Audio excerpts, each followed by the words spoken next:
Hi friends, అందరూ ఎలా ఉన్నారు? అందరూ బాగుండాలని ఆ దేవుణ్ణి మనస్ఫూర్తిగా కోరుకుంటున్నాను. వెల్కమ్ టు అవర్ ఛానల్ అండి. ఈరోజు రెసిపీ వచ్చేసి చేపల పులుసు అండి. చాలా ఈజీగా టేస్టీగా చేసుకోవచ్చు. చూసేద్దామండి. ఫస్ట్ చేపలను శుభ్రంగా 2-3 సార్లు కడుక్కొని ఉప్పు నిమ్మకాయతో బాగా ఒక 2-3 సార్లు శుభ్రంగా కడుక్కోవాలండి. ఇప్పుడు చేపల పులుసుకి కావాల్సిన పదార్థాలు చూద్దాము. 1 కేజీ చేప ముక్కలు తీసుకున్నాను. ఇవి శుభ్రంగా కడిగి పెట్టుకున్నాను కదా, వీటికి అల్లం తెల్లగడ్డ పేస్టు, పసుపు, కారం, ఉప్పు అన్నీ వేసి ముక్కలకు బాగా పట్టించాలి. 30 మినిట్స్ మ్యాగ్నెట్ అయ్యే వరకు పక్కన పెట్టుకోవాలి. ఇప్పుడు 100 గ్రామ్స్ చింతపండు తీసుకొని ముందుగానే నానబెట్టుకోవాలి.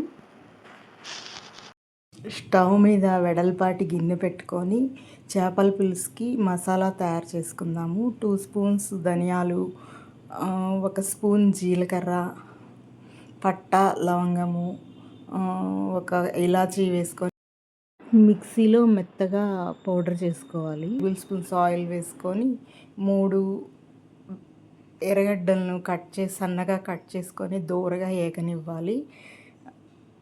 3 పచ్చిమిర్చి కూడా వేసుకోవాలి.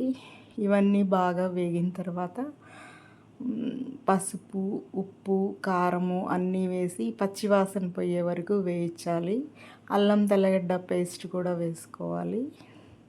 ఈ వేగిన తర్వాత ఈ చేప ముక్కల్ని ఆ గిన్నెలో పెట్టేసి ఒక 5 మినిట్స్ 2 వైపులా వేగనివ్వాలి.